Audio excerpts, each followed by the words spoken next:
natin kung hanggang saang level ang sangkot sa pag-cover up, whether it be up to the level of Ulunan, Colonel Ulunan, or level of General Domingo, or up to the level of the Chief PNP, General Azurin, that remains to be seen after we have we will finish this investigation.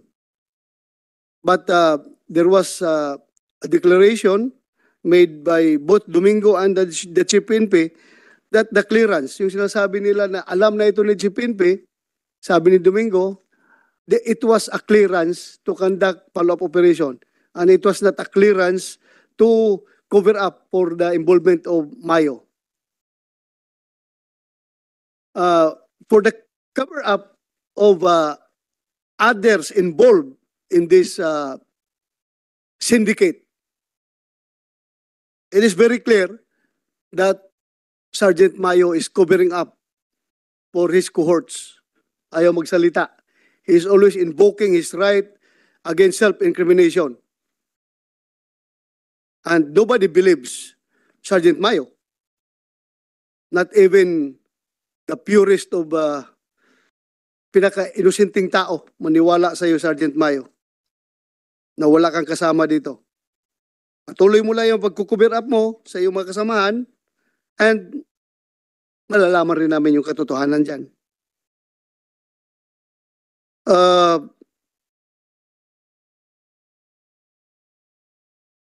Ngayon, before I show to this committee through the courtesy of the Vice Chairman of the Polcom, yung video that will really negate all the fallacies that you have shared to this committee. I will give you one last time to share to this committee the real truth. Bibigyan ko kayo ng one last chance. Dahil pag nakita na pailabas na itong video ngayon, na nandoon nakalahat na ilagay doon lahat na timestamp, it's very very difficult to disprove itong mga video na ito, CCTV footages. Unless otherwise, you can present to this committee very convincing, controverting evidence that would destroy the form and content, the form and the substance of the contents of the CCTV footages. Baka makalusot pa kayo dito sa inyong pagsisinungaling. Kaya, I will give you one last time. Saan dito yung grupo ni IFLD? Sergeant Mananghaya, tumayo nga kayo. IFLD, nakasama doon sa operation. Grupo ni Mananghaya. Where is Mananghaya? Where is Sergeant Mananghaya, yung babae? Tawagin nyo. Dalawa lang kayo? Where is Ribusura? Katarata? Saan si Ribusura? Sinong kulang sa team ninyo na lumakad na yon? Sinong kulang? Mananghaya? Sino pa? Sinong wala dyan? Hindi ko umaniwala na 5 lang kayo. Marami kayo doon. Makikita natin sa CCTV yan mamaya. Sinong wala dyan? Asraf Amirol. Jerwin Ribusura. Marian Mananghaya. Tawagan ninyo. Clifton De Leon. Lorenzo Catarata. Bruan Rudas. Where's Rudas? Sinong ngayon? Sinong mihawak nito mga tao na ito? Sinong mihawak sa kanila ngayon?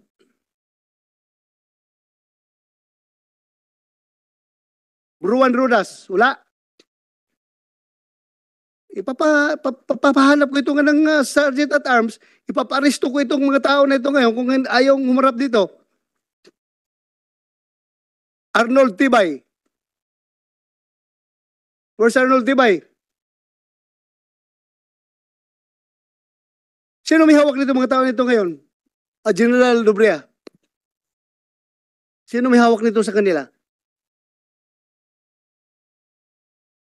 Pihaw, where is Pihaw? HSS. Pa-reportin dito yung HSS. Bakit hindi ma-produce yung mga tao na yon?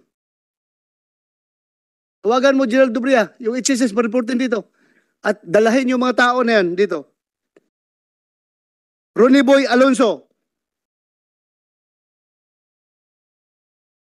Bakit wala ito, Kumsik? Marie Cristobal. Apat lang kayo nandito. O 5. Sige, take your seats. Itong grupo naman ng yung grupo ni Susungko ng 4A. Tayo kayo.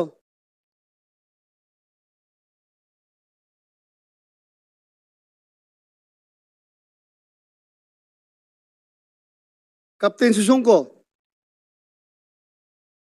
Carlos Bayeta. Romel Bugarin. Austin Peter Gular. Patrolman Hasan Kalaw. Dennis Carolino. Take your seats.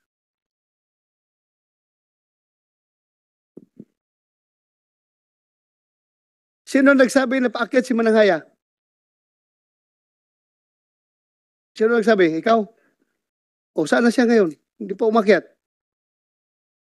Ha? Saan? Tawagan mo. Tawagan mo ngayon.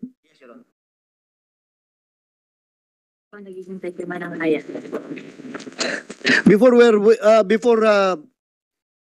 Habang hinihintay natin yung iba, Senator Robinson Padilla, you want to deliver your opening statement? Senator Tulfo, you want to deliver your opening statement?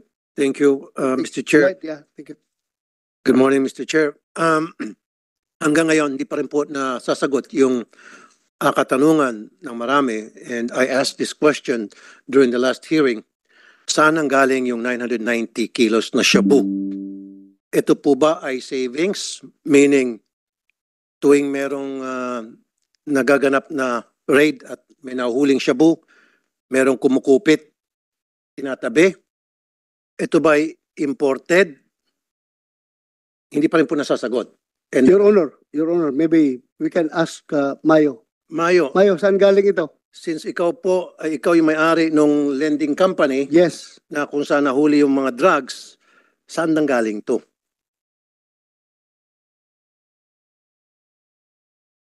Your Honor,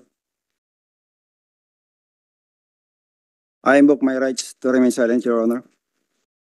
Ikaw yung may-ari ng lending company, di ba? May mga dokumento na magpapatunay, isa ka dun sa may-ari. Mag-invoke ka pa rin. Yes, Your Honor. Hindi mo pwede makontempt to? Nakakulong na sa ilalim. Baba? Hindi, dito nakakulong sa atin. Pero nakakulong ito ngayon kasi Okay, may sige. criminal case na ito eh. Alright. Ito yung sinasabi ko, Mr. Chair, palagi. In fact, nagkaroon pa kami ng diskusyon ni Major General, what was the name of that? Yung Major General? Major General Domingo, na dapat tuwing magkaroon ng raid, nandun agad yung mga witnesses, barangay, media, hindi naman necessarily sasama sa raid. Ang sa akin, nasa area lang, when the smoke is clear, darating na agad yung mga witness para mag-observe dun sa proseso ng inventory and all. Ang nangyari, Mr. Chair, dumarating na lang yung mga witness after 30 minutes or an hour. Yung 30 minutes na yun, 1 hour, marami na pong pwede mangyari doon. Yun ang sinasabi ko siguro, dudukot sila at tatabi. So maaring savings or maaring imported or merong laboratory dito na pinanggalingan noon. Ano bang yung may-ari nitong shabu? Chinese? Ano ba? Ano ba to? Vietnamese? Anong nationality may-ari nito? Your Honor, I invoke my right to remain silent. Pero kilala mo ito, yung may-ari ng shabu. Sir, Sarge, No, Your Honor. hindi mo kilala? No, Okay. Your Honor. So kung hindi mo kilala, paano napunta yung shabu doon sa pag-aari mong building kung hindi mo siya kilala? May I consult my Okay, go lawyer, ahead. Your Honor? Sige, sige. Pakikonsulta lang. Sige.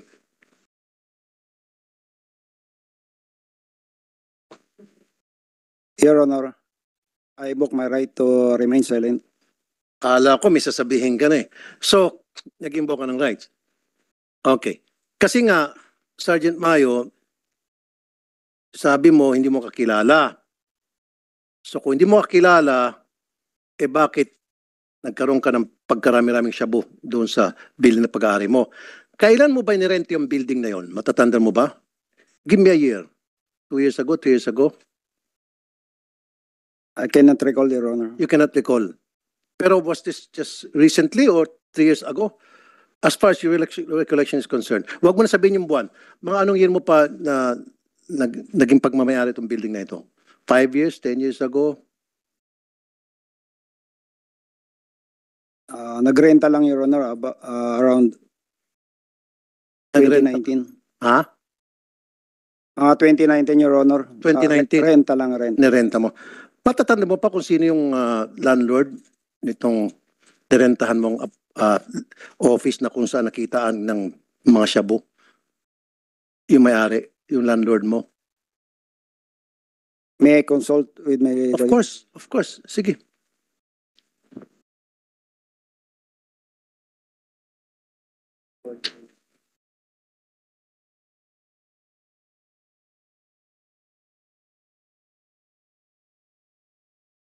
Hindi ko pala alam na condition.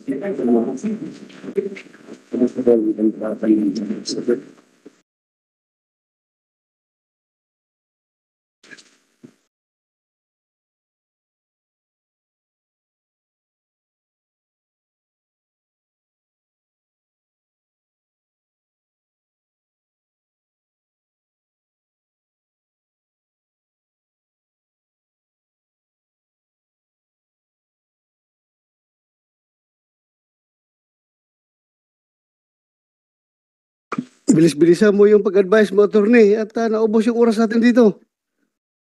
Sige. Your Honor, hindi ko po maalala kung sino yung exact na nakausap po doon, pero ito'y pag-aari ng isang foundation. Okay, sinong may hawak ng susi pag wala ka? Yung pwedeng pumasok doon, lumabas, ayusin yung opisina, maglinis, kanon. Aside from you. Nea Tadero, Your Honor. Setadero. Siya nakapaglinis doon. So, wala bang CCTV doon sa kwarto? None, Your Honor. Nan. So, nung pagkakaroon ng shabu doon sa loob ng building, nasabi mo si Atadero ang nakalabas-masok bukod sa iyo. So, I'm sure hindi mo aminin na ikaw nagpasok ng shabu. Definitely, sabi mo you'll invoke your rights to self-incrimination, against self-incrimination. So, hindi ko natatanong yon. So, ang tanong ko, so, maring si Atadero ang nagpasok ng shabu nung wala ka. I invoke my right to remain silent, Your Honor. Hindi nga, Sargento, di ba, sabi mo, si Atadero may hawak ng susi, may access sa susi bukod sa iyo? E di kung hindi ikaw nagpasok at hindi si Atadero, multo ang nagpasok ng mga shabu sa loob ng building na nirentahan mo. Your Honor, I invoke my right to remain Okay. silent. Your Honor, I'm sure wala tayong pupuntahan dito, puro invoke lang ito ng right. Dalawang tanong na lang. Yeah, ganito na lang. Sige, after your two Okay. questions, I will, sige. Okay, matapos mahuli, mahuli ng mga pideg yung shabu sa apartment, sa business, lending business na kung saan ay pag-aari, isa ka sa mga may-ari, inoperate ka at ikaw ay nahuli. Nahulihan ka ng impossession of, I think, was that 2 kilos? Ilang kilo ba yon nahuli sa'yo? I invoke my right to remain silent, Your Honor. Okay, sige. Sige. Nung mahuli ang ka after ng ikaw ay ma-operate, and then nag-operate kayo sa Pasig, sinama ka after several hours, inoperate nyo yung sa Pasig na kung saan may nahuli ng mga baril. Tama? May I consult with my lawyer? Yes, of course.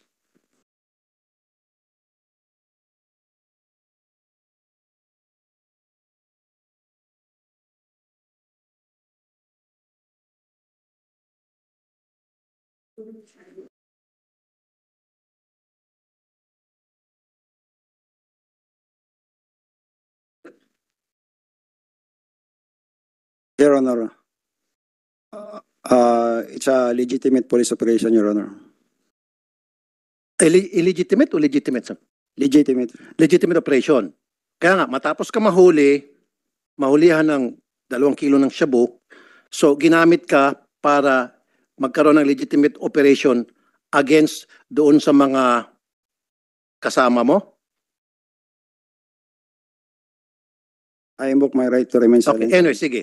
Ginamit ka. O, ikaw na gusto nagsabi kanina, legitimate operation, sumama ka. Tama? Tama. Di ba? Legitimate operation. Yes, Your Honor. Okay.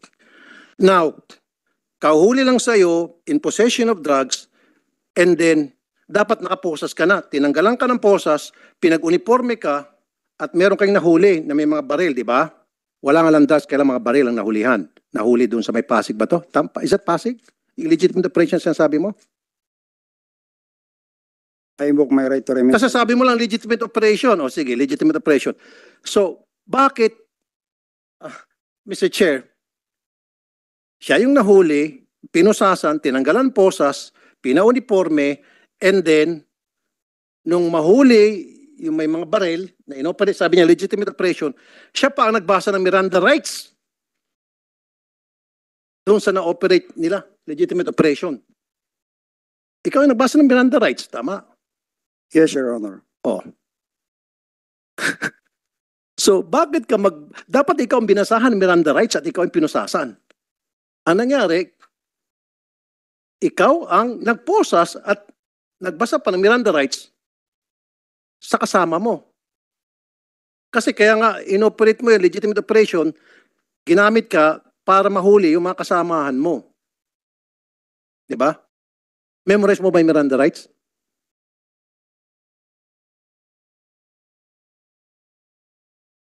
Memorize mo? Memorize, Your Honor. Okay, sige. Paano mo binasahan ng Miranda rights yung nahuli mo? Pwede ba ano sa amin? Kung memorize mo yung Miranda rights? Sige, pakibasa. Kunyari, binabasa mo yung nahuli mo sa legitimate operation ng mga baril. Yung pinusasan mo at binasahan mo. Pakibasa nga, pakisabi. Ikaw, blah, blah, blah. Ay hinuli namin sa isa ng warrant of arrest na ini-issue ng korting ito. Ikaw ay may karapatang manahimik. Ano man ang iyong sasabihin na maaaring gamitin sa iyo sa korte. Hindi ko nakakabisado iba, sir. Hindi mo kabisado. Naging sarhento ka, hindi mo nakabisado. Dapat kabisado mo yung Miranda rights. Very basic yun. But anyway, sabi mo, ikaw blah, blah, blah. Fill in the blank. Sino yung blah, blah, blah na yun? Pwede mo malaman? Juden Francisco, sir. Judith Francisco. Okay. Now, yung boss mo si Colonel Ibanez, tama? Yes, sir. Okay. Yung pagrenta mo ng apartment na sabi mo, hindi mo na maalala kung kailan ka nagrenta doon o kailan ka nag-sign ng kontrata. Alam ba ni Colonel Ibanez na ikaw ay may lending company? Hindi ko po lang alam, sir. Hindi mo alam. Your Hindi ko Honor, alam kung alam niya, sir. if I may, tanungin natin si Ibanez. Dito kasi si Ibanez. Andito pala. Alam mo, Ibanez, mayroong lending company yung bata mo, yung batang sarado mo. Alam mo ba na may lending company? Honestly, Your Honor, ang alam ko is matagal lang sarado yung lending niya. Ano? Matagal na pong sarado yung lending niya, Your Honor. Pero alam mo na meron siyang lending company. Noon, Your Honor, noon. Alam mo. Yes, sir, noon pa. Tapos alam mo, matagal lang sarado. Yes po, Your Honor. Pero, Colonel Ibanez, Kayo ho ba ay nakakapunta doon sa lending company nung bukas pa, nung sa isip mo na bukas pa, nakadalaw ka na po doon? Honestly, Your Honor, hindi ko alam yung address nung lending kwan niya. Ang previous na alam ko is yung sa Tayuman, Your Honor. Hindi, yung lending company na kung saan nahulihan ng Hindi po, nakita na Your siya. Honor. Hindi mo Kasi alam. matagal ko na pong alam na wala na siyang lending, Your Honor. Hindi, pero alam mo noon na meron Meron siyang ako, lending Your company. Honor, yung sa Tayuman.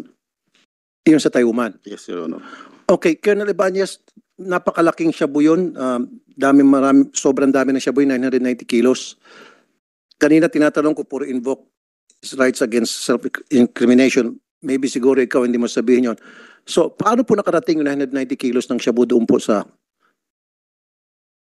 building na yun, na pag-aari ni Mayo? Wala po akong idea, Your Honor. Wala akong personal knowledge, Your Honor.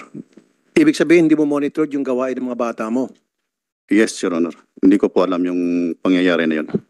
So, ang sinasabi mo dito ngayon, inosente ka sa lahat ng kabalastugan ng bata mo. Yes, Your Honor. Di po ba, Colonel, itong si Mayo nagdi-deliver sa'yo? Your Honor. Nagdi-deliver sa'yo? Ang accomplishment, Your Honor. Ano, no? Accomplishment, Your Honor. Hindi.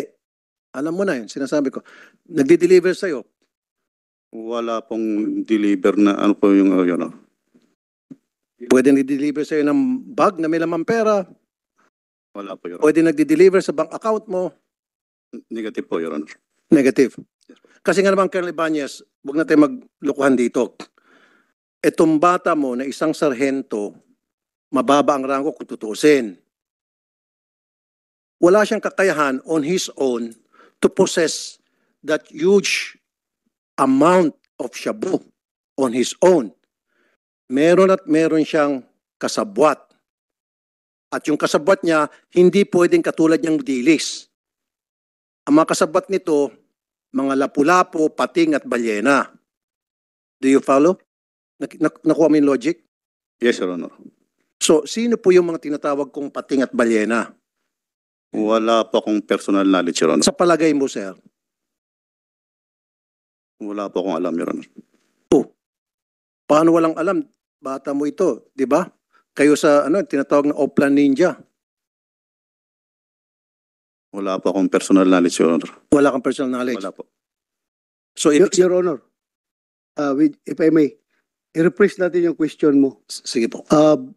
Ibanez, Yes, Your Honor. kernel ka na ha? Yes, Your Honor. Maniniwala ka ba na itong sarhinto lamang ay kayang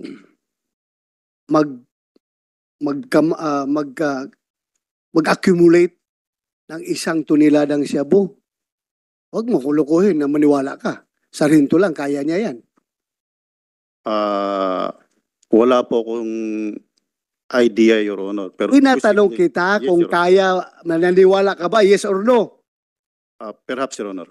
Perhaps what? Na kaya niyo, Your Honor. Di ko kasi alam, Your Honor. Di ako makapagbigay ng exact. Tinatanong kita, Yes, Your Honor. kaya ba niya na isang sarhinto na mag-accumulate 1 toneladang shabu na siya lang, mag-isa?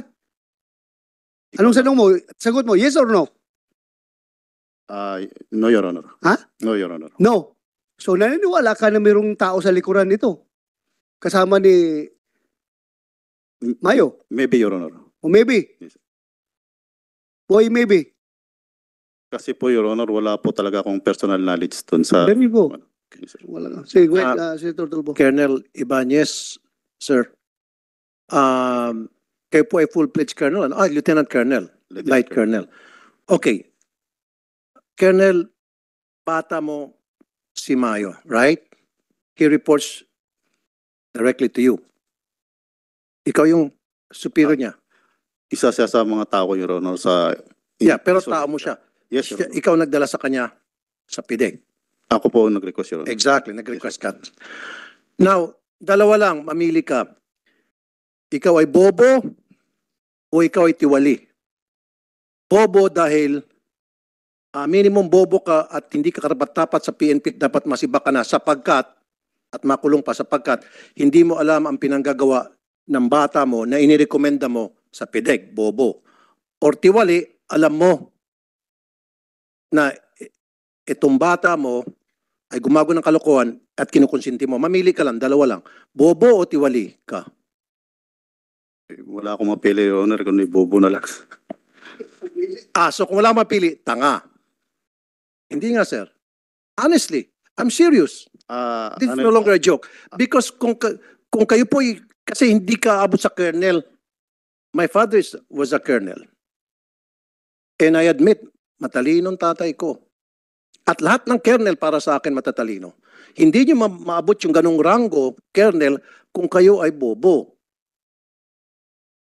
So, this time, baka nagbububuhan lang kayo para makalusot kayo sa pagiging tiwali. So sabi mo, hindi ka bobo, hindi ka tiwali, tanga ka kasi hindi mo kayang sagutin po, sir, yung napaka-simple question. I think, Your Honor, wala tayong mapipiga na rito. Your Honor, alam mo, ilang may hearings na tayo, itong si Mayo is very uncooperative. Refused to cooperate with this committee at ayaw magsabi ng totoo. I think it is better if somebody would cite him, would move for the citing in contempt of this Sergeant Mayo. Pero nakakulong na siya, Your Honor. Ganito nga, kakulong siya ngayon, di ba? Oh. I-cite natin siya in contempt before this committee, then wag na tayo makipag-agawan ng physical custody sa kanya doon sa, kasi may kaso niya siya, hawak na siya ng BGMP. So ngayon, kung meron tayong contempt order laban sa kanya, sigurado ako, magagaling yung mga abogado nito. Gagamitin yung mga lapses na nangyayari sa operasyon na ito, makakalabas rin yan.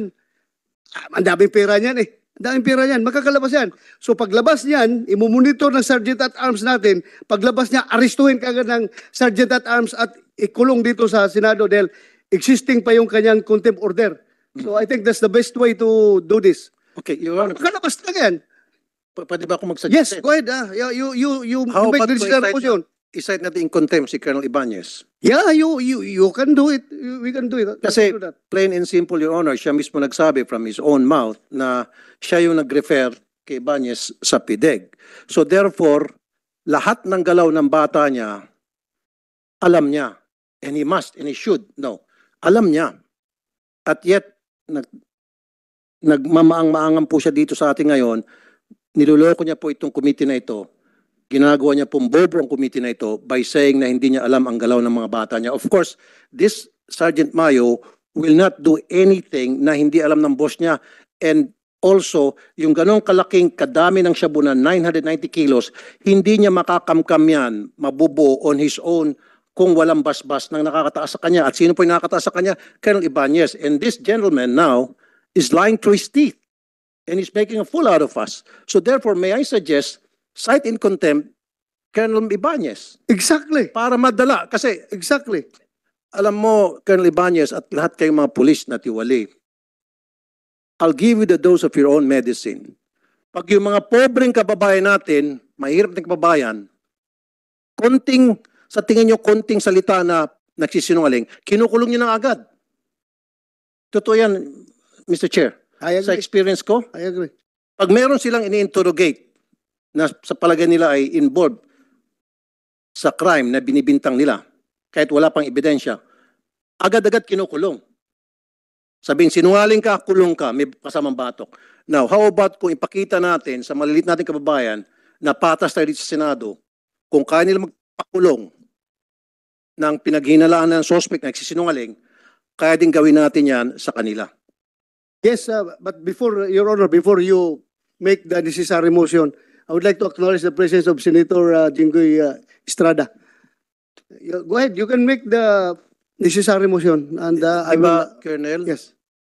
Like I said, mataas po ang respeto ko sa mga colonel because my father was a colonel. And I know na hindi pwedeng hindi mo alam yung galawan ng mga bata mo. Kaya mo siya dinala sa PIDEG because he's good. Tama?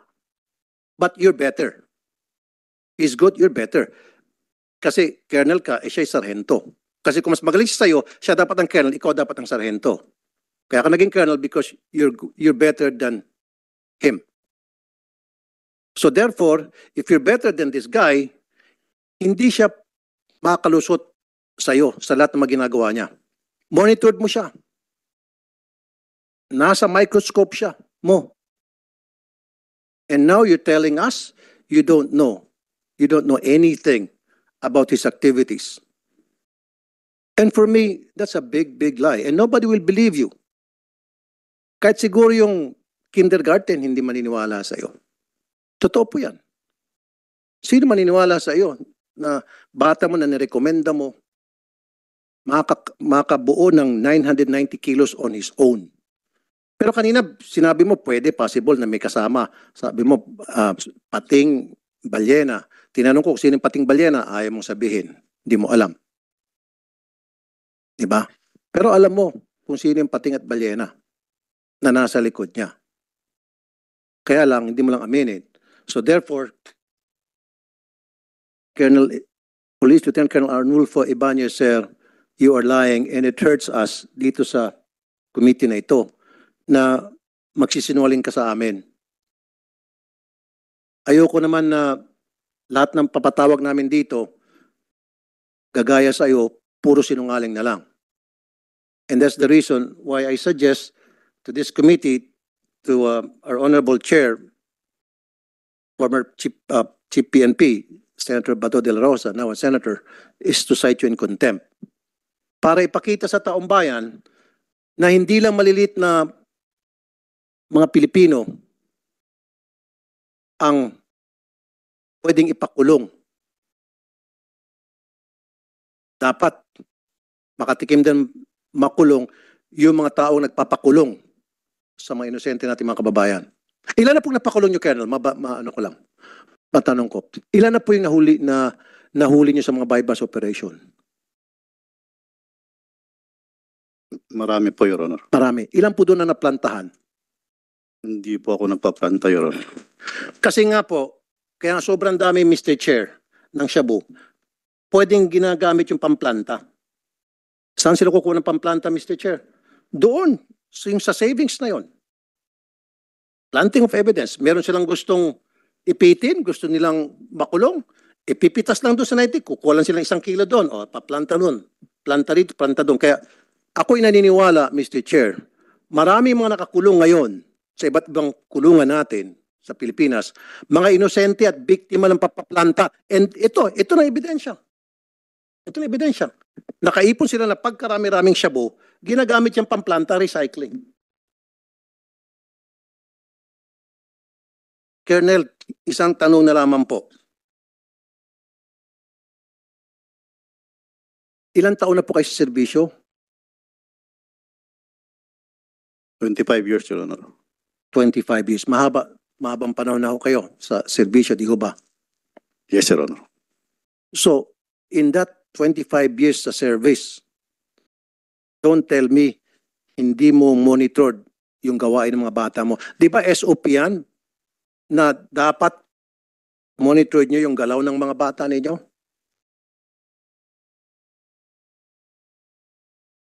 May tinatawag na command responsibility, tama? Yes, Your Honor. Okay. So kung gagamitin natin yung salitang command responsibility, dapat ikaw ay maparusahan din. At yung parusa na yun, for now, umpisa natin for you to be cited in contempt. Command responsibility. Ba, naniniwala ka, di ba, sa PNP? Narinig mo yung salitang command responsibility, sir? Yes, Your Honor. So if you'll follow that principle of command responsibility, then meron kang responsibilidad with this guy, Mayo, and therefore, dapat ikaw ay makatanggap din ng parusa. Tama ba, Mr. Chair? I agree with you, Your Honor. So, please make the motion now so that I can approve your motion to cite in Yes. contempt. Yes, Mr. Chair, that's what I'm intending to do. I'll file a motion na cite in contempt, Colonel Ibanez. Ipakita po natin sa taong bayan, sa mga Pilipino lang, sa mga mahirap nating kababayan, na ang Senado ay patas. Na Yeah. hindi porket malaking isda ka, aamu-amuin ka na namin dito, ibibibihin ka namin. Walang baby rito sa Senado.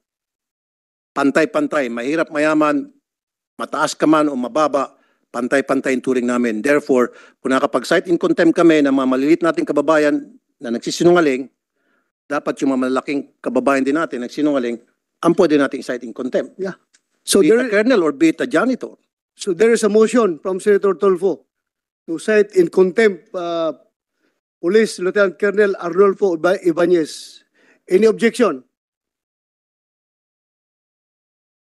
Your Honor, pinapangalawahan ko po ang cite of contempt. Tsaka gusto ko rin pong mag-file ng motion ng contempt din kay Master Sergeant Rodolfo Mayo Jr. Yeah, So move, Mr. Chairman. yeah.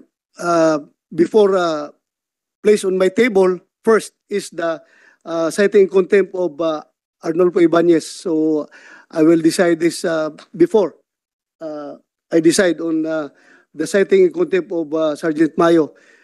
So there's a motion and it has been seconded by Senator Robin Hood Padilla. Any objection? There's no objection. So Sergeant Police Lieutenant Colonel Arnolfo Ibanez is hereby cited in contempt before this committee. So ordered. Sergeant at Arms, mamaya na niyo kukunin pagkatapos ng investigasyon. Dito lang muna. He stays here and afterwards, kulong niyo sa baba. And there's another motion.